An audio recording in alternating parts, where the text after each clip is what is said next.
It was Tuesday, October 19, 1982. Westwood United Methodist Church in West Los Angeles. The assembly grew. The parking lot was full. The cars continued. Members of the press, hundreds of longtime friends and associates, and the family all came. It was warm. It was moving. It was beautiful.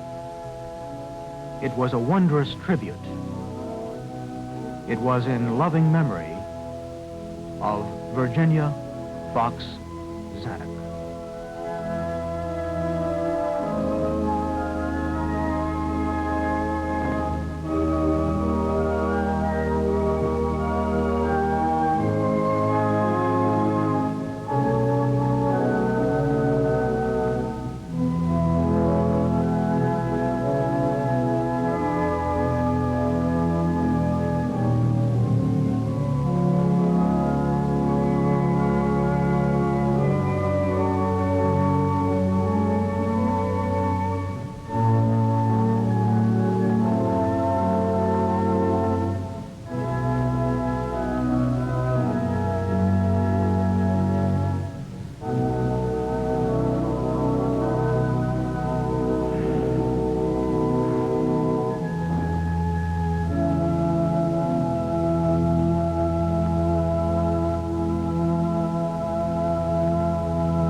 We're pausing today to remember a lady of courage, a lady of devotion, a lady of love and strength, who was there for people when they needed her.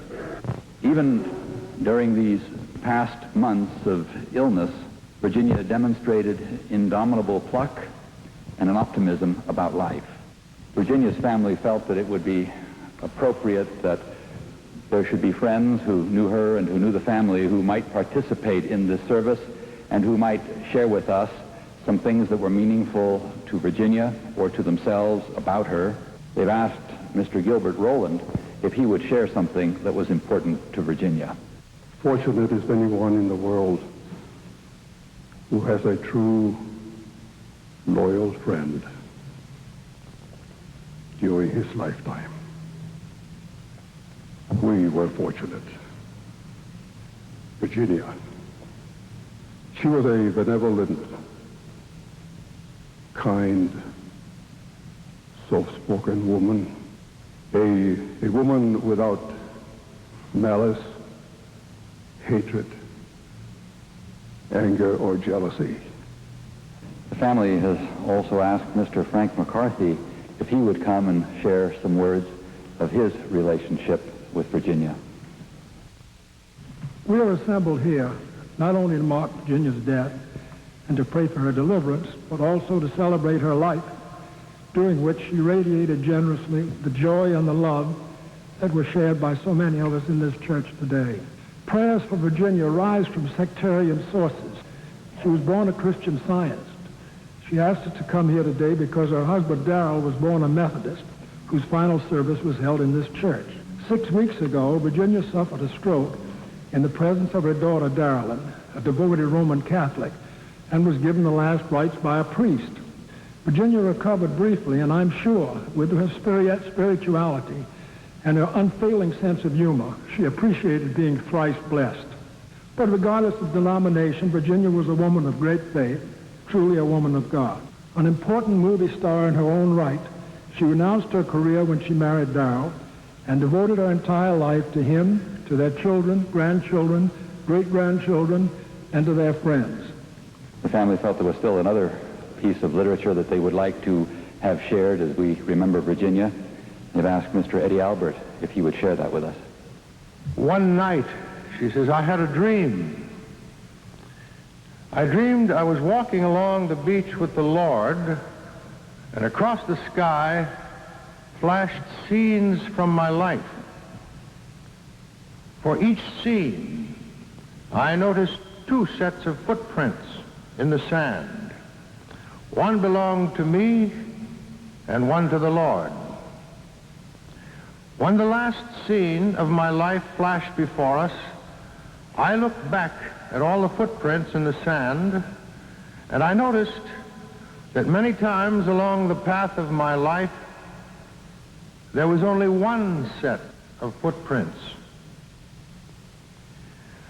I also noticed that it happened at the very lowest and saddest times of my life. This really bothered me, and I questioned the Lord about it.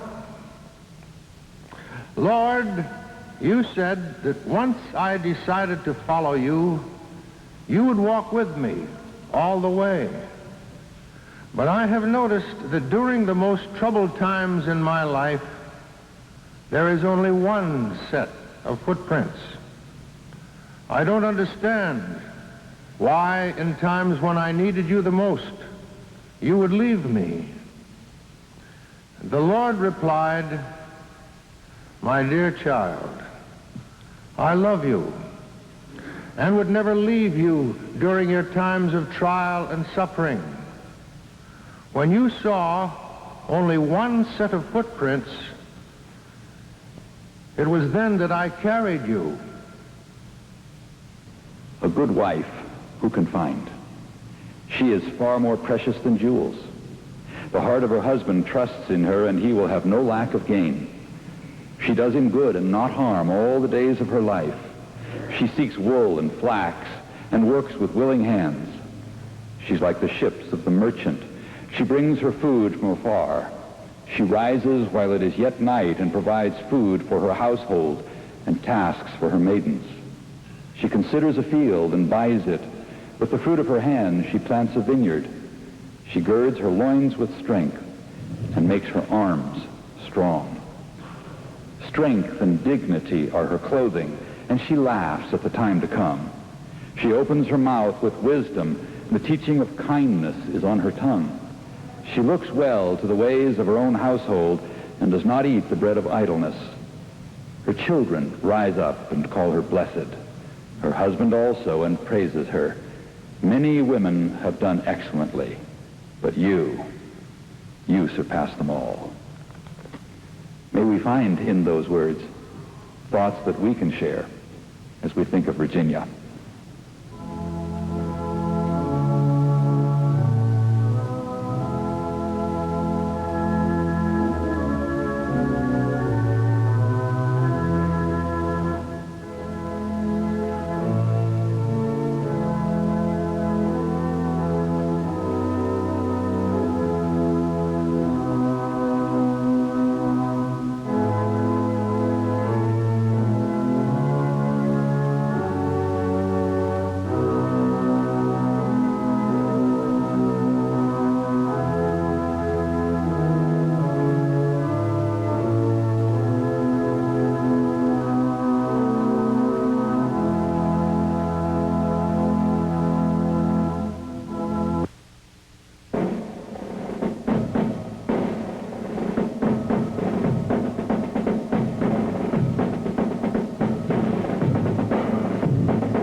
An elegant reception was held the same afternoon in the Crystal Room of the famed Beverly Hills Hotel in Beverly Hills.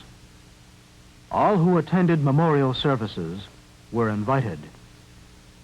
Darrell and Zanuck de Pineda and family extended courtesies to members of the local press, co-workers, friends, and associates. It was a room full of love. And, as you shall see, many on hand shared meaningful thoughts, fond recollections, and memories. May we have your attention, please? May we have your attention, please? Ladies and gentlemen, my name is Tom Shelley, and we welcome good friends, and we welcome the press, and those that are near and dear to the family. We want so much to relate again, and needless to say that this has indeed been a week of strain and sadness, and yet we celebrate in this very room one magnificent lifetime and one inordinately worthwhile lifetime. We just need to say, of course, that Virginia Fox Zanuck was a giver, and indeed one that was a wife and a mother and a friend to all, and indeed a confidant, and perhaps the most respected, gracious, beautiful, and loved hostess, the hostess of Hollywood.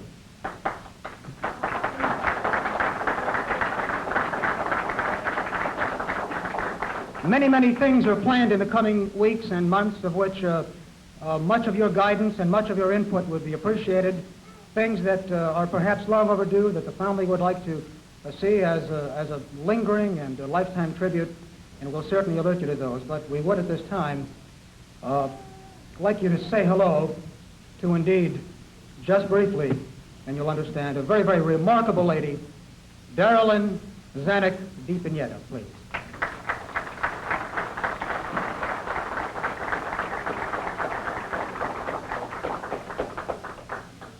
There isn't anything that I can say to all of you except thank you from the bottom of my heart and from all the remaining Zanucks for giving my mother such a wonderful, beautiful, and warm farewell.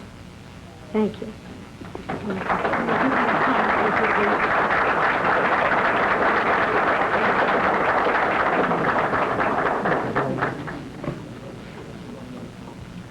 No, there isn't really much that I could add, except I remember so often after leaving Virginia and walking away, and at the same time not unaware of some of the weird dances that the world has gone into, say in the last 50 years, looking back at Virginia and saying, actually, if we had a few more people like that, there's a chance that the human race might survive. And so even in death, I think back on her and I feel optimistic. There got to be a few more like that, like the one that's crying here. Thank you. Thank you very much, Tommy. I hadn't intended to get up here, but it was a memorable experience.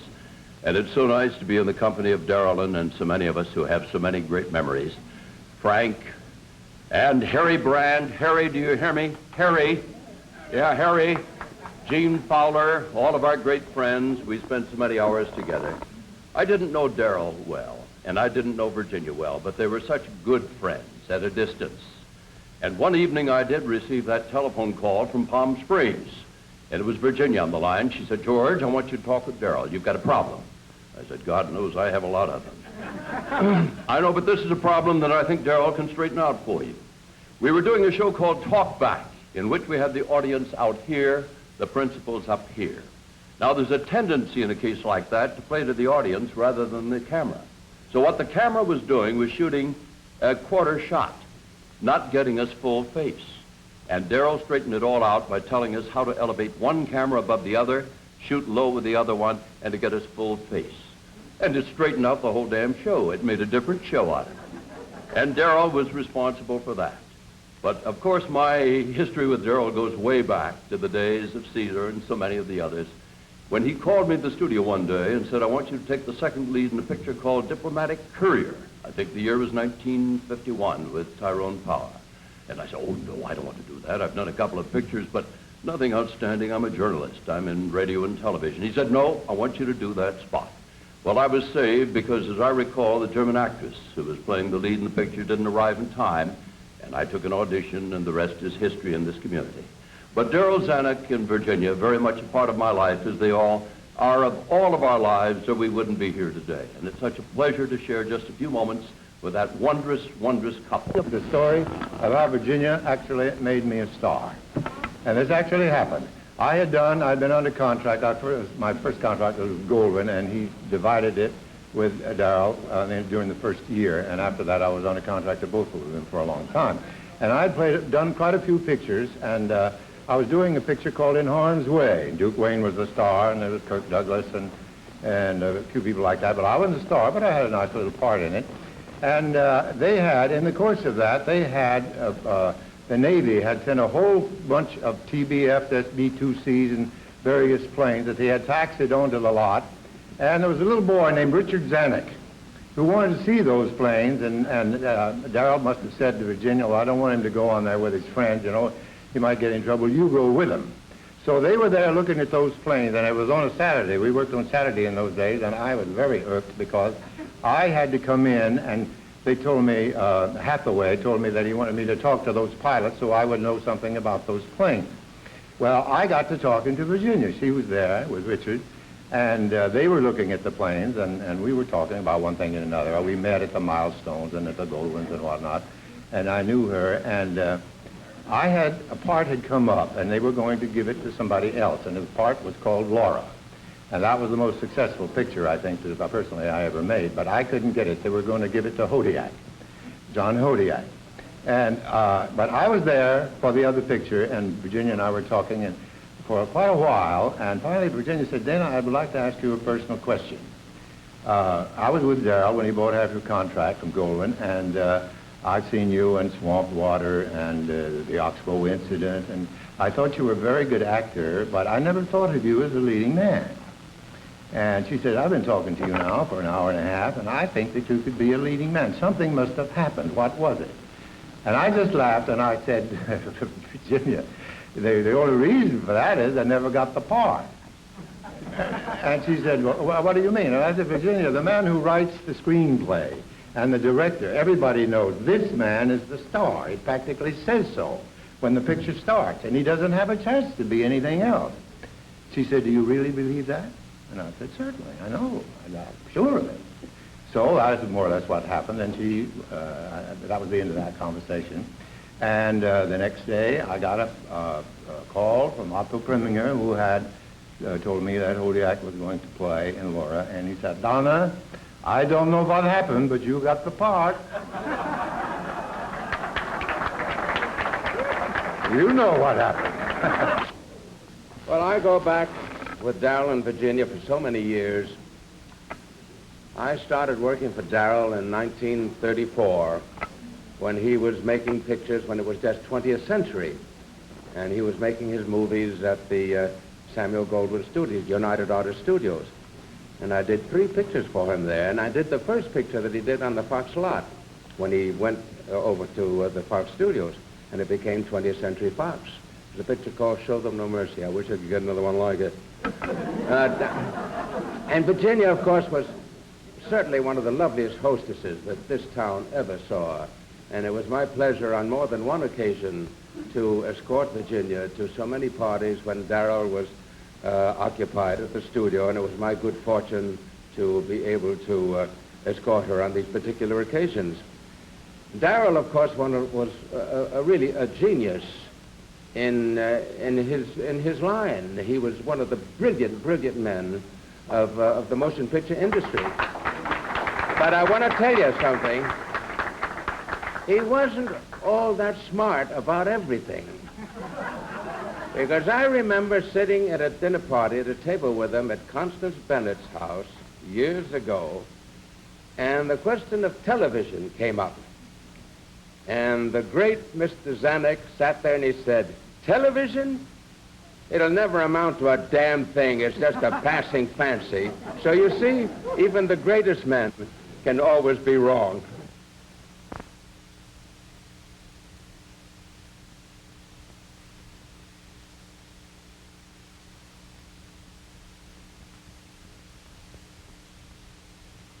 Everyone who knew Virginia loved her, and everyone who knows Darylyn knew of her love and devotion for her mother. She was there continually by her mother's side to ease the pain, to comfort, and to soothe. A caring daughter, a loving mother, a great family, and quite a love story. The story continues here at Westwood Village Mortuary forever.